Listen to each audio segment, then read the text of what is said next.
एक लड़की रात को 1 बजे अपने प्रेमी को फ़ोन करती है और कहती है कि तुम जहाँ तक पहुँचे हो वहीं से वापस आ जाओ, मेरा एक भतीजा ज़िंदा बचा है जो काफ़ी रो रहा है। लेकिन उसका प्रेमी मना कर देता है और कहता है कि मैं नहीं आ पाऊँगा और तुम खुद अपने हाथों से ही उसको मार दो। इसके भतीजे की उम्र तकरीबन उस समय 11 महीने थी और ये वो भतीजा था जिससे ये लड़की बेहद ही प्यार करती थी। अगर कोई उस भतीजे को छू भी दे तो ये उससे लड़ पड़ती थी, उससे झगड़ पड़ती थी, लेकिन उस दिन इसने खुद अपने ही हाथों से अपने लगभग 11 महीने का वो भतीजा था, उसका गला घोट कर मार दिया। नमस्कार, सलाम, सत श्री अकाल। मैं हूं मुस्तफ़ा और आपका स्वागत है मेरे चैनल पर। आपसे रिक्वेस्ट है कि अगर आपको मेरी कहानी अच्छी लगे तो लाइक कीजिए, शेयर कीजिए और सब्सक्राइब जरूर कीजिएगा। मैं आज जो कहानी सुनाने जा रहा हूँ ये कहानी यूपी के कानपुर से है। कानपुर में एक डिस्ट्रिक्ट पड़ता है अमरोहा। अमरोहा डिस्ट्रिक्ट में एक गांव पड़ता है बावनखेड़ा। उस गांव में एक परिवार रहता था जिसके मुखिया थे शौकत और वो एक लेक्चरर थे और एक कॉलेज में वो बच्चों को पढ़ाने का काम करते थे। इनके अलावा परिवार में इनकी पत्नी थी और 2 बेटे थे। एक बेटा इंजीनियर था और एक बेटा MBA फाइनल कर चुका था। इनकी एक बेटी थी जो डबल MA कर चुकी थी और इनका एक बड़ा बेटा जो था उसकी शादी भी हो गई थी और बड़े बेटा का एक लड़का भी था जिसकी उम्र तकरीबन 11 महीने होगी। और जो बेटी थी इनकी उसका नाम शबनम था और इनके अलावा इनके परिवार में एक और लड़की रहती थी जो शबनम थी, उसके मौसी की लड़की थी और वो यहीं रह रही थी। धीरे धीरे समय बीतता है और शबनम एक इतनी अच्छी लड़की थी कि इसके गांव में, स्कूल में, कॉलेज में हर जगह इसके दयालुता और इसकी अच्छाइयों के ही चर्चे होते थे। अगर कोई लड़का फीस जमा नहीं कर पाता था और पढ़ाई कर रहा था लेकिन फीस न हो पाने की वजह से वो पढ़ाई छोड़ना चाह रहा था, लेकिन बाद में शबनम को जब पता चलता कि कोई एक ऐसा लड़का है जो फीस नहीं जमा कर पा रहा है और पढ़ाई छोड़ने जा रहा है, तो शबनम उसके पास जाती, उसको समझाती और खुद अपने पास से उसका फीस जमा करती। तो शबनम काफ़ी एक अच्छी लड़की थी उस समय। इसको स्कूल, गांव, कॉलेज हर जगह इसके अच्छाइयों के चर्चे थे। धीरे धीरे समय बीतता है और शबनम की पढ़ाई फाइनल हो जाती है। शबनम डबल MA करती है इंग्लिश से और हिस्ट्री से। अब ये एक स्कूल ज्वाइन करती है। स्कूल में ये बच्चों को पढ़ाने लगती है और स्कूल में डेली अब आना जाना शुरू हो जाता है। लेकिन रास्ते में आते जाते वक्त एक शख्स मिलता है जिसका नाम सलीम था। वो 5वीं फेल था। शबनम शबनम का नंबर एक दूसरे का लेन देन होता है, आदान प्रदान होता है और ये लोग अब फोन पर भी बातें करने लगते हैं। इन लोगों का हमेशा मिलना जुलना चालू हो जाता है। इधर बात इतनी बढ़ जाती है कि ये बात शादी तक पहुंच जाती है। शबनम अपने घर वालों से कहती है कि एक लड़का है जिससे मैं शादी करना चाहता हूँ और सलीम नाम है उसका। तो घर वाले मना कर देते हैं कि नहीं, शादी उससे नहीं होगी क्योंकि वो पढ़ा लिखा नहीं है। हमारा परिवार पढ़ा लिखा परिवार है, हर तरह से संपन्न है, पैसे वाला परिवार है और 5वीं फेल लड़के से तुम्हारी शादी नहीं होगी।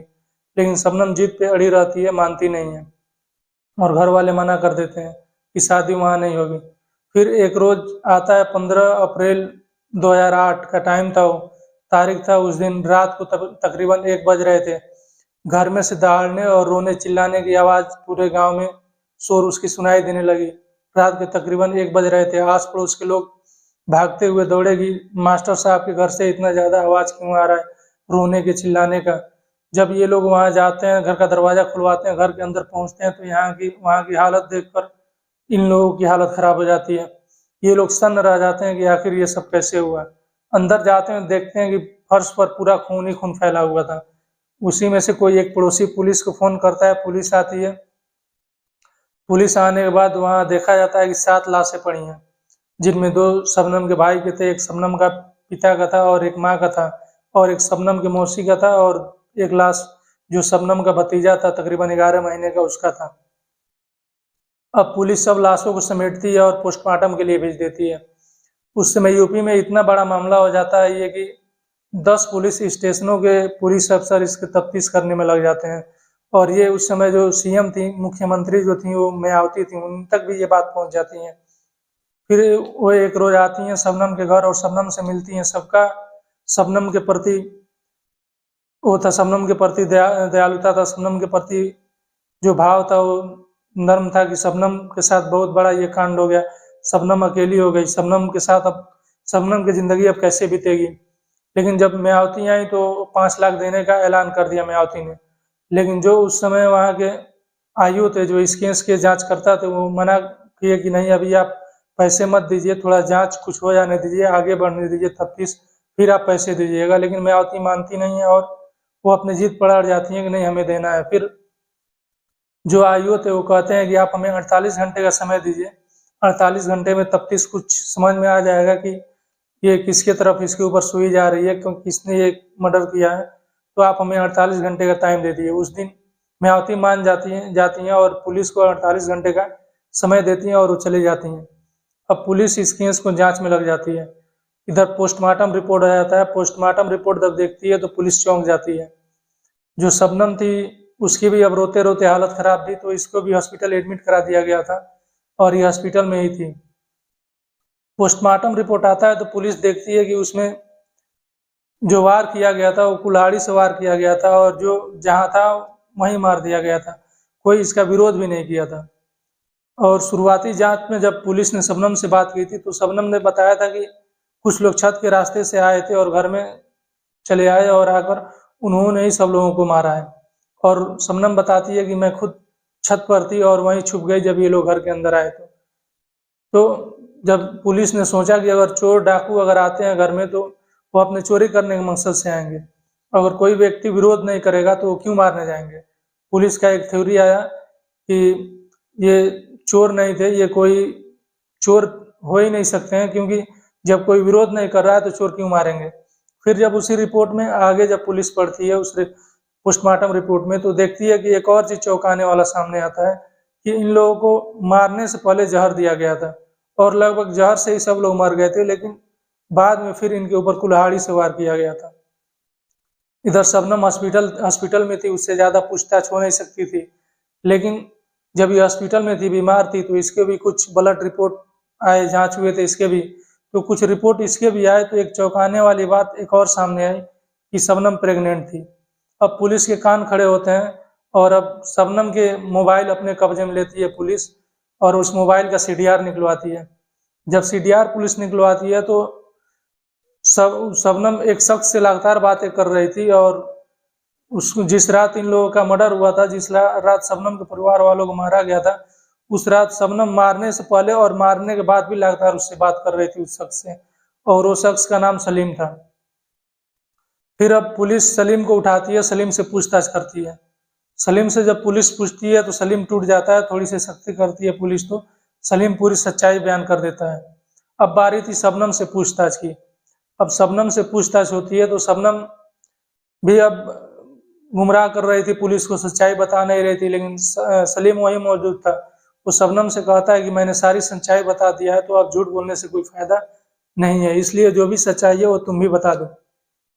अब शबनम ने भी सच्चाई बताना शुरू करती है और वो भी सच्चाई बता देती है। अब जो शबनम कहानी सुनाई वो कहानी कुछ यूँ थी। वो कहानी सुनाती है और कहती है कि मैं सलीम से अपनी शादी के लिए घर वालों से बात की थी, लेकिन घर वालों ने मना कर दिया था और मैं बार बार कहती रही, लेकिन घर वाले माने नहीं। अब मुझे लगने लगा था कि अगर घर वाले जब तक जिंदा रहेंगे तब तक मेरी शादी सलीम से नहीं हो सकती है। तो मैंने एक प्लान बनाया और सलीम से जहर मंगवाया। सलीम ने मुझे जहर ला के दिया और जिस दिन ये काम करना था उसी दिन मेरे दोनों भाई शहर जा रहे थे किसी काम से, और वो शहर से वापस 2-3 दिन बाद आते। तो मैंने अपने भाइयों के पास फ़ोन किया और कहा कि आप लोग जहाँ हैं वहीं से वापस आ जाइए। तो मेरे भाई मना करते हैं कि नहीं, हम लोग रास्ते में पहुँच चुके हैं, अब शहर पहुँचने वाले हैं, अब काम ख़त्म करके ही वापस आएंगे। लेकिन शबनम मानती नहीं है और जिद करने लगती हैं। फिर वो दोनों भाई शबनम के बातों में आ जाते हैं, शबनम के प्यार भरी बातों में आ जाते हैं और दोनों भाई घर वापस आ जाते हैं। घर आने के बाद ये लोग शाम हो जाती है, अब फिर घर में खाना बनता है। खाना शबनम के भाभी और जो शबनम के मौसी की लड़की थी वो खाना बनाती हैं। खाना खाने के बाद फिर अब शबनम सबसे पूछती है कि कौन कौन चाय पिएगा। सब हामी भर देते हैं कि हाँ हम पिएंगे। फिर शबनम खुद चाय बनाती है और उस चाय में जहर मिला देती है। फिर सबको चाय पिलाती है और चाय पीने के बाद सब लोग सो जाते हैं। लगभग सब लोग जहर से ही मर गए थे, लेकिन शबनम को विश्वास नहीं था कि ये लोग मरेंगे। रात को तकरीबन 12 साढ़े 12 बजे के आसपास अपने प्रेमी को यानी सलीम को फोन करती है और कहती है कि घर आओ और साथ में कुल्हाड़ी लेकर आना। अब सलीम साथ में कुल्हाड़ी लेकर आता है और सबको पारा पारी एक एक करके कुल्हाड़ी से वार करता है और सबको मारता है। सबसे पहला जो वार किया था वो शबनम के पिता के ऊपर कुल्हाड़ी से मारा था और उनके सीने पर मारा था। फिर उनके शबनम की माँ को, फिर दोनों भाइयों को, ऐसे करते करते 6 लोगों को सलीम ने मार दिया और वो मार कर अब चला गया। फिर शबनम को याद आया कि उसका भतीजा है जिसकी उम्र तकरीबन 11 महीने थी और वो काफी रो रहा था भतीजा उसका। फिर वो सलीम को फोन करती है कि जहां तक तुम पहुंचे हो वहीं से वापस आ जाओ और मेरे भतीजे को भी मार दो। लेकिन सलीम मना करता है और कहता है कि अब मैं नहीं आ सकता, अब तुम ही उसे निपटा दो, यानी कि अब तुम ही उसे मार दो, मैं नहीं आऊंगा। फिर शबनम अपने उस भतीजे को मार देती है गला घोटकर, जिससे बेहद ही प्यार करती थी। अगर कोई उसको छू दे तो उससे लड़ जाती थी कि तूने क्यों छुआ। फिर अपने हाथों से उसका गला घोटती है और उसे मार देती है। फिर जब ये सातों मर जाते हैं तो एक नाटक करती है और घर में ही ये चिल्लाना शुरू कर देती है, रोना शुरू कर देती है और दहाड़ना शुरू कर देती है। फिर आस पड़ोस के लोग जब सुनते हैं इसके रोने की बात को तो पहुंचते हैं और वहां देखते हैं तो पूरा घर खून से भरा हुआ है और पुलिस को फोन करते हैं। फिर पुलिस इस मामले को अब चार्जशीट दाखिल करती है लोअर कोर्ट में। लोअर कोर्ट से इन लोगों को फांसी की सजा सुनाई जाती है। फिर ये लोग उसकी अपील करते हैं हाई कोर्ट में। हाई कोर्ट में भी फांसी की सजा को बरकरार रखा जाता है और फांसी की सजा ही हाई कोर्ट ने सुनाता है। फिर सुप्रीम कोर्ट जाते हैं ये लोग, सुप्रीम कोर्ट में भी फांसी की सजा बरकरार रखी जाती है। फिर सलीम और शबनम प्रेसिडेंट ऑफ इंडिया को मर्टी पिटीशन के लिए याचिका दायर करते हैं, लेकिन वहां भी इनकी बातें नहीं सुनी जाती और राष्ट्रपति ने भी इन जो फांसी की सजा सुनाई गई थी उस पर मुहर लगा देते हैं और कहते हैं कि इन लोगों को फांसी ही होगी। और अभी तक शबनम और सलीम का फांसी हुआ नहीं है। अगर शबनम का अगर फांसी होता है तो आजाद भारत में पहली ऐसी महिला होगी जिसे फांसी दी जाएगी। आज तक आजाद भारत में किसी भी महिला को फांसी नहीं दिया गया है। अब उस गांव में आप जाइए, शबनम के बारे में बात कीजिए तो लोग कांप जाते हैं। लोग शबनम के बारे में बात नहीं करना चाहते और आज तक उस गांव में फिर किसी ने अपनी बेटी का नाम शबनम नहीं रखा। इतना दहशत फैल गया उस गांव में। फिर जब शबनम जेल में थी तो एक बच्चे को जन्म देती है और अपने वहाँ कानून है, भारत में कानून है कि जो बच्चा होगा, जो अगर कोई महिला बच्चे को अगर जन्म देती है जेल में, तो जेल में महिला के साथ सिर्फ उसका बेटा 7 साल तक ही रह सकता है। उसके बाद से उसका बेटा आजाद हो जाएगा और कोई रिश्तेदार, कोई घर का शख्स उसको आएगा और अपने साथ लेके जाएगा। फिर जब शबनम के लड़के का उम्र जब 7 साल हो जाती है, लेकिन उसे कोई भी लेने के लिए नहीं आता, ना तो उसका कोई रिश्तेदार आता है और ना कोई आता है। फिर पुलिस पेपर में इश्तहार छपवाती है कि एक लड़का है और उसकी माँ शबनम है, उसने ऐसे ऐसा काम किया है, तो कोई हो सामने आए और उसको गोद ले, लेकिन कोई शख्स नहीं आता।